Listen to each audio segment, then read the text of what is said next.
კიდევ ერთხელ მოგესალმებით პოსტივი საინფორმაციო სამსახური აგრძელებს თქვენთვის მუშაობას მე ლევან წუწუნავა ვარ. თავრობის სტრუქტურული ცვლილებები და ახალი უწყებამ მმართველ გუნდში სამართალდამცავი ორგანოების კოორდინაციის საკითხებში სახელმწიფო მინისტრის თანამდებობის დამატებას და მინისტრის პოსტზე მამუკა მდინარაძის წარდგენას მიესალმებიან. როგორც ქართულ ოცნებაში აცხადებენ, რეფორმა ერთის მხრივ სისტემას გააძლიერებს, მეორე მხრივ კი პოლიტიკურ გუნდს ცნობისთვის სტრუქტურულ ცვლილებასთან დაკავშირებით მომზადებული საკანონმდებლო ინიციატივა პარლამენტის ბიუროს უახლოეს ხდომას წარედგინება და მომდევნო კვირაში დაჩქარებული წესით დამტკიცდება. საკადრო გადაწყვეტილებები არის ძალიან მნიშვნელოვანი იმისათვის, რომ საომავლოდ კიდევ უფრო მაღალ დონეზე იქნეს აყვანილი სამართალდამცავ ორგანოებს შორის კოორდინაცია, რაც რა თქმა უნდა დადებითად იქნება ასახული ერთი მხრივ ორგანიზებული დანაშაულის წინააღმდეგ ბრძოლის მიმართულებაზე და სხვადასხვა კონკრეტულ დანაშაულებთან ეფექტიან გამკლავებაზე, ისე განხორციელდება საერთო პოლიტიკური კოორდინაცია. კონკრეტულად ბატონი მამუკა მდინარაძის კანდიდატურა ვფიქრობთ, რომ არის საუკეთესო ასეთ პოზიციაზე იმის გათვალისწინებით, რომ მას აქვს ერთი მხრივ ძალიან სერიოზული პოლიტიკური გამოცდილება და მეორე მხრივ მას აქვს ასევე ძალიან დიდი გამოცდილება სწორედაც ზალოვან უწყებებში მუშაობის თვალსაზრისით. ჩვენ მუდმივად ვცდილობთ, რომ მართვის ელემენტები გავაუმჯობესოთ დაგროვებული გამოცდილებიდან გამომდინარე. და ადგა იმის აუცილებლობა, რომ ამ სამართალდამცავ ორგანოებს კოორდინაცია გაუწიოს მთავრობიდან და მაღალი რანგის თანამდებობის ფირმა. გადაწყდა კიდევაც ეს იქნება სახელმწიფო მინისტრი და ამავე დროს ვიცე-პრემიერი, რომელიც ამას კოორდინაციას გაუწევს, იმიტომ რომ გამოწვევები ძალიან დიდია, ფრონტის სამუშაოს ძალიან დიდია და რა თქმა უნდა ეს უწყებებმა ცალ-ცალკე რომ არ აკეთონ ისე რომ ერთმანეთთან კოორდინაცია არ ქონდეთ, აუცილებელი გახდა ასეთი თანამდებობის შემოღება და დააევალა ისეთ ადამიანს, რომელსაც აქვს უზარმაზარი მენეჯერული გამოცდილება. ახალი უწყების მიზნებსა და ამოცანებზე მისმა მომავალმა ხელმძღვანელმა ისაუბრა, მამუკა მდინარაძის განმარტებით საკოორდინაციო რგოლი კიდევ უფრო გააძლიერებს სამართალდამცავი უწყებების პოზიტიურ დინამიკას. მდინარაძემ ბოლო პერიოდში კორუფციასთან, ტერორიზმსა და ორგანიზებულ დანაშაულთან ბრძოლის, ასევე ანტინარკოტიკული კამპანიის მიმართულებით სამართალდამცველების ერთობლივ მასშტაბურ ღონისძიებებზეც გაამახვილა ყურადღება. მისი თქმით, კოორდინირებული მოქმედებების გარეშე ასეთი შთამბეჭდავი შედეგის მიღწევა შეუძლებელი იქნებოდა. სამართალდამცავ შეიძლება ადრე გამომძებელი ვიყავი, მაგრამ ამ შემთხვევაში როგორც ხელმძღვანელის პოზიციიდან მათ 7 თვის წინ თუ 8 თვის წინ უკვე პრინციპში თითქმის 8 თვის წინ იყო ეს ცვლილება გადაწყვეტილი, არ დაგიმალავთ, დღეს შეიძლება ამის თქმა იყო, მე მთელი რიგი გარემოებები, რის გამოც მე დროებით პოლიტიკური ხელმძღვანელობისა და გუნდის თხოვნით მოწოდებით რეკომენდაციით დავიკავი ის თანამდებობა და გარკვეული პერიოდის შემდეგ წინასწარვე ეს ქართულიც იყო შეიძლება ასე ითქვას, თუმცა ეს არ იყო წინასწარ ეს მაინც 8 თვეში ან 7 თვეში ან რაღაც პერიოდში დატოვებამ თანამდებობას, არამედ იყო მაშინ ასეთი საჭიროება და მაშინ არ ქონდა ჩვენ 100%-იანი გადაწყვეტილი ეს როგორ განვითარდებოდა, ამ დინამიკით იქნებოდა თუ არა, თუმცა საბოლოო ჯამში დაუბრუნდით დავარევერსეთ რომ იტყვიან ხოლმე ის წინა გეგმა და პრემიერ-მინისტრის გადაწყვეტილებით მე კოორდინაციას გავუწევ, ასე ვთქვათ, ძალოვან სისტემას. ძალიან გულწრფელად აქაც შემიძლია გითხრათ, რომ ეს არ არის რაღაცა ისე არ წარმოვიდგინოთ, რომ ხელმძღვანელი თუ რა შეიძლება მაგალითად სუსის უფროს ყავდეს ხელმძღვანელი და იმან დაავალოს რაღაცები, შენ ესე გააკეთე, ესე არ გააკეთო და ასე შემდეგ, თუმცა კოორდინატორის ამ შემთხვევაში კოორდინაციის ფუნქცია სამართალდამცავ უწყებებს შორის ნამდვილად მექნებოდა, მე შევეცდები, რომ ჩემი ამ როლით კიდევ უფრო გავაძლიერო ის დინამიკა სამართალდამცავი უწყებების პოზიტიური დინამიკა, რაც ჩვენ ყველამ ერთად შევძელით ბოლო თვეების განმავლობაში.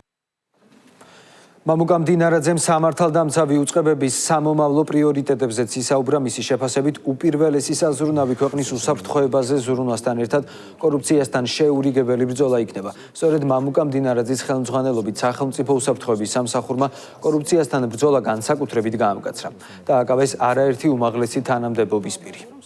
სასარგებლოდ დაქირავებული პრიორიტეტს არ შეეხება უსაფრთხოების სამსახურში, შინაგან საქმეთა სამინისტროს სხვა უწყებებზე არ ვსაუბრობ.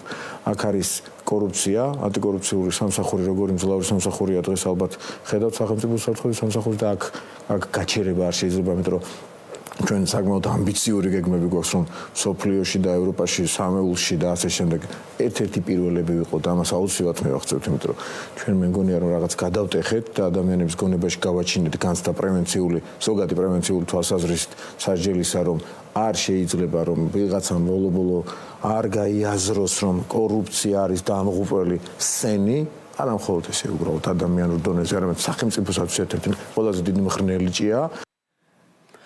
რა საფრთხე აირიდა ქვეყანამ გასული წლის 4 ოქტომბერს საკითხზე მამუკა მდინარაძემ ისაუბრა, მისი განცხადებით სამართალდამცავი უწყებების კოორდინირებულმა მუშაობამ მაქსიმალურად მოახერხა სახელმწიფო ინსტიტუტების დაცვა და სახელმწიფო გადატრიალების მცდელობა აღკვეთა. სამართალდამცავმა სისტემამ მთლიანად იმუშავა პედანტური სიზუსტით.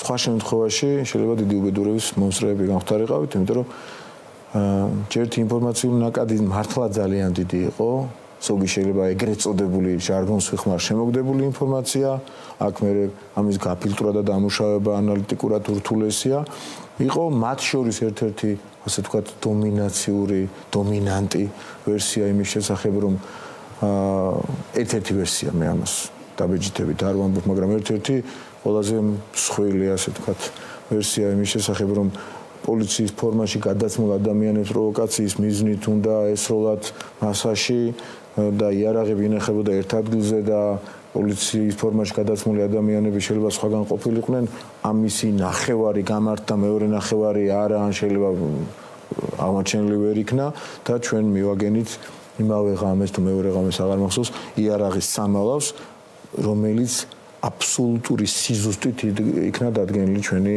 თანამშრომლების მიერ. მათ ერთ ნაწილს ქონდა გადაწყვეტილი მყარად, რომ ისინი უნდა შეჭრილიყვნენ საკრებულო შენობაში და აეკავებინათ საკრებულო, ეს სიმბოლური იქნებოდა თვითმმართველობის არჩევნებში.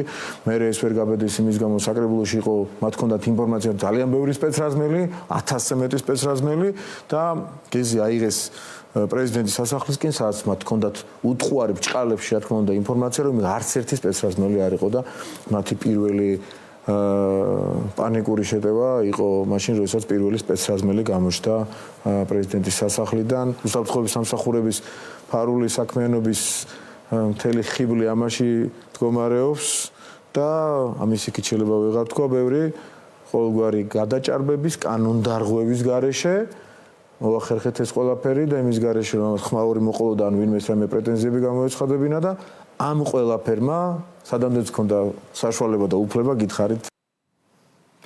ოპოზიციურ ალიანსში კრიზისი მწვავდება მიხეილ სააკაშვილი ამჯერად გვარამიას პარტიის წევრს გიგა ლემონჯავას უპირისპირდება და სიცრუის გავრცელებაში ადანაშაულებს. ლემონჯავას ლანძღვას ლიდერის შემდეგ ანა წითლიძეც შეუერთდა და მას ნაცმოძრაობის რიგებში მამის საქმიანობა შეახსენა.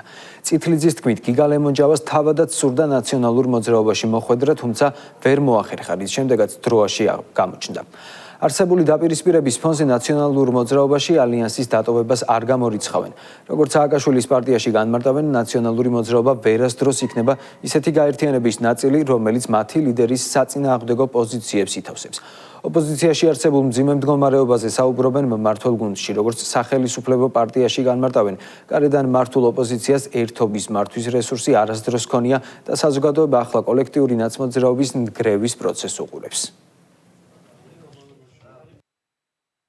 გიგა ლემონჯავამ დროადან, რომლის ძირითადი ფუნქცია ეთერის შემავსებელი მოლაპარაკე თავობაა, გუშინ თქვა, რომ მე ერთპიროვნულ ლიდერად გამოვაცხადე თავი. ეს რომ მტკნარი სიცრუეა ძალიან ადვილი შესამოწმებელია ჩემი ყველა პოსტის და საჯარო განცხადების ნახვით. სხვათა შორის ლემონჯავას მამა გოჩა ლემონჯავა ნაციონალური მოძრაობის დეპუტატი იყო, მანამდე ფოთის მერი. 2012-2018 წლებში ჩვენი პოლიტსაბჭოს წევრიც იყო და მიშასთან საერთო შეხვედრებზეც არაერთხელ მინახავს. განსაკუთრებული მოწიწებით ფეხქვე შეგებოდა მიშას, ჩემი ყურადღება ამით მიიქცია. იყო მცდელობაც, რომ მისი შვილი ერთიან ნაციონალურ მოძრაობაში ლიდერულ პოზიციაზე წარმოჩენილიყო, თუმცა ეს ვერ შედგა. წლების შემდეგ ის დროაში გამოჩნდა. საუბარი არის მათივე კომპლექსებზე ალბათ, იმიტომ რომ ანაუის არ უთხოვს რომ ერთპიროვნული ლიდერი არის ალიანსის, რატომ ჩათვალეს რომ ასეთ განცხადება უნდა გაკეთებულიყო და ამ ვორდინგით არის გაურკვეველი, როცა ჩვენ ნაცვალმოძრაობას არ მოვადგენთ, ჩვენ ლიდერზე თავდასხმა ვერ იქნება ასე ვთქვათ ინდიფერენტული დამოკიდებულების მქონე ჩვენი მხრიდან, ამიტომ ეს გახლავთ პრინციპული საკითხი, რაზეც აუცილებლად უნდა გაირკვეს საბოლოო ჯამში ყველაფერი, იმიტომ რომ ამის გარეშე ხა ვერ გამოვა ეხლა რა თქმა უნდა ჩვეულებრივი თანამშრომლობის გაგრძელება ამ ფორმატში. პაროდია არის ალბათ რაღაც ტიპის პოლიტიკურ გაერთიანებაზე, ვიდრე რეალური ალიანსი.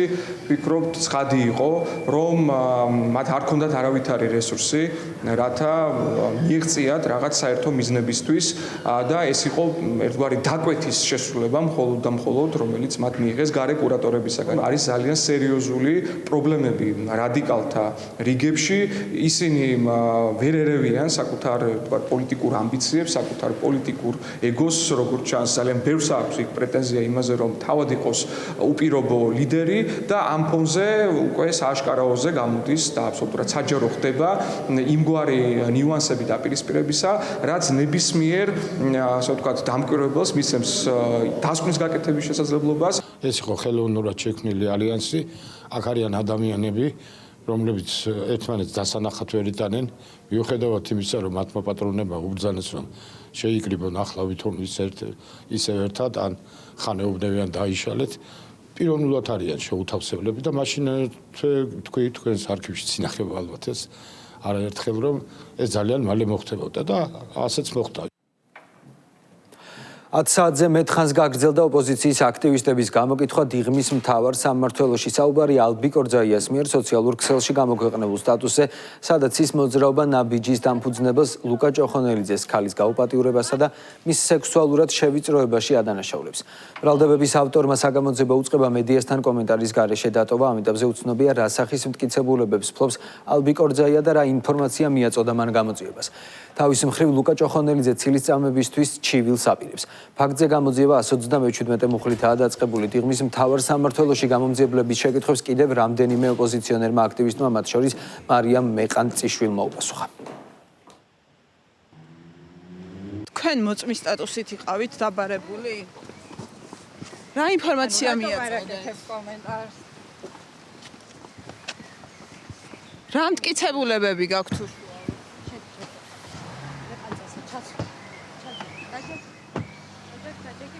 Albi, moddi, Albi.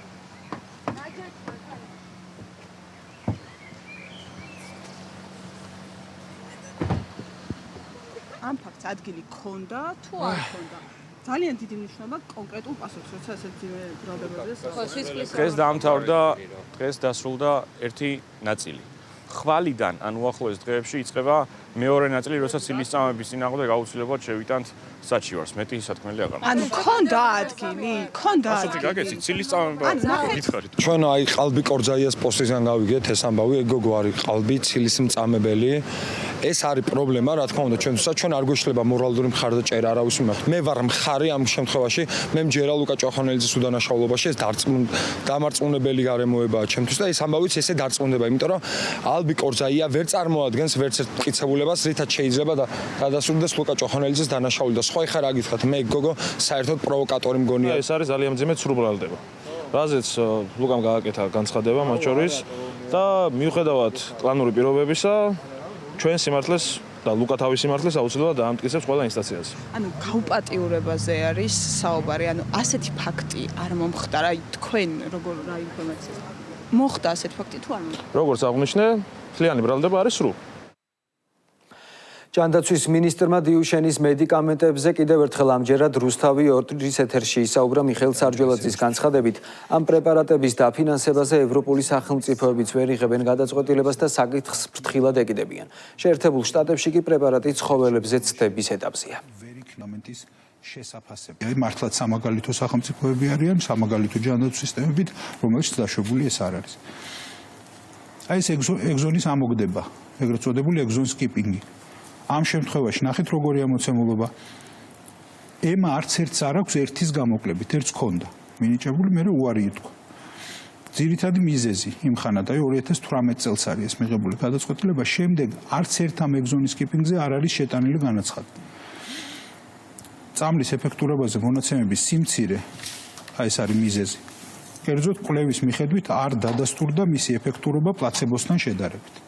ესე იგი ამას ვინც სვამს და პლაცებოს სახით ვინც არ სვამს, შედეგები აქვს ერთი და იგივე. ემა არა აქვს, მაგრამ აი FDA აქვს მინიჭებული ამ ეგზონ სკიპინგებს, მაგრამ ნახეთ, აქაც დაჩქარებული წესით არის საუბარი. ეს დაჩქარებული წესი კიდევ ერთხელ ვიმეორებ, რას ნიშნავს, ვთქვით, რომ ამის შემდეგ, ამ ავტორიზაციის შემდეგ უნდა კვლევები როგორ იცით, აი კვლევები ჯერ ცხოველებზე კვლევა, ადამიანებზე კვლევა და ამის შემდეგ უნდა გაირკვეს წამალი უსაფრთხოა, ქმედითია თუ არა. ამ წუთებში აგროთანადაფინანსების პროგრამის პრეზენტაცია იწყება, ღონისძიებას პირდაპირ ეთერში გთავაზობთ. მოგესალმებით, ბატონო პრემიერ-მინისტრო, მოგესალმებით მთავრობის წევრებს, პარლამენტის წევრებს, საერთაშორისო ორგანიზაციების წარმომადგენლებს, დიპლომატიური კორპუსის წარმომადგენლებს, მეცნიერებათა მარეგულირებელი კომისიების ხელმძღვანელებს, სხვადასხვა აგროსექტორის და ბიზნესის ასოციაციის ხელმძღვანელობას, მივესალმებით ფერმერებს. დიდი მადლობა დღეს მობრძანებისთვის, ძალიან მნიშვნელოვანი დღე არის და